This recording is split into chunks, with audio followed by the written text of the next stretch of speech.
अध्यक्ष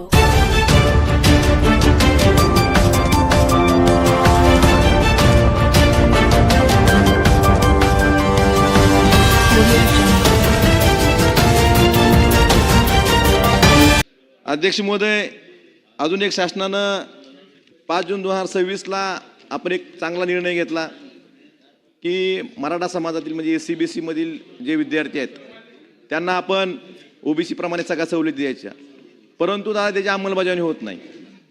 अंमलबजावणी कशी होत नाही तर जे सगळे विद्यापीठ आहेत, महाविद्यालय आहेत, शैक्षणिक संस्था आहेत ते आताही आजही खुल्या प्रवर्गाप्रमाणेच SC-BCच्या विद्यार्थ्यांची फीस वसूल करतात.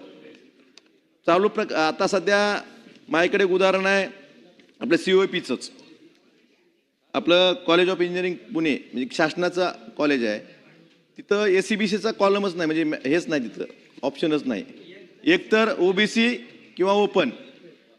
आता उदाहरण द्यायचं झालं तर कॉलेज गव्हर्नमेंट कॉलेज इंजिनिअरिंगचं MTechचं फी स्ट्रक्चर बघितलं तर OBC प्रवर्गासाठी 1,01,790 रुपये फीस त्यांनी आकारलेली आहे आणि तीच SC-BCचा उल्लेख नसल्यामुळं SC-BCच्या विद्यार्थ्यांना ओपन प्रवर्गाप्रमाणेच म्हणजे पूर्ण फीस 3,07,790 रुपये. ही स्ट्रक्चर तुम्हाला हे देतो, फी स्ट्रक्चर देतो दादा, माझ्याकडे आहे. म्हणजे फी स्ट्रक्चर म्हणजे तिथं SC-BCचा उल्लेखच नाही. आपण घोषणा केली पण त्याप्रमाणे सभागृहाची वेळ कामकाज संपेपर्यंत वाढवण्यात येत आहे. त्या आपण घोषणा केली पण त्याची अंमलबजावणी होते का नाही हे सुद्धा आपण बघणं गरजेचं आहे. जर एखाद्या आपल्या शासकीय कॉलेजमध्ये जर असं असेल तर खाजगी कॉलेज तर लूटच करणार. त्यामुळं मी आपल्याला दादा अध्यक्षामार्फत ते पोहोचवतो हे आपल्या फी स्ट्रक्चरचं दिलेलं, कारण 5 जून 2026चा जो शासन निर्णय झालेला आहे याची अंमलबजावणी झाली पाहिजे. ही गोष्ट फक्त शासन निर्णयापर्यंत मर्यादित राहिली नाही पाहिजे. तर त्यासाठी आपण त्वरित सूचना द्याव्या संबंधित विभागाला. कुठेजी आणि आपसात बोलू नका, सर्व मिळून डिस्टर्ब होतं बोलणाऱ्याला. प्लीज आपसात बोलू नका, विनंती आहे.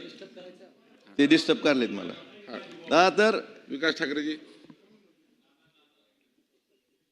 बोला. त्यांना डिस्टर्ब करायचं. बोला बोला. कैलास पाटील साहेब बोला. मला नाही, अध्यक्षांना डिस्टर्ब व्हायला. बोला बोला बोला. त्यांना समज द्या कुठे साहेबांना. बोला बोला.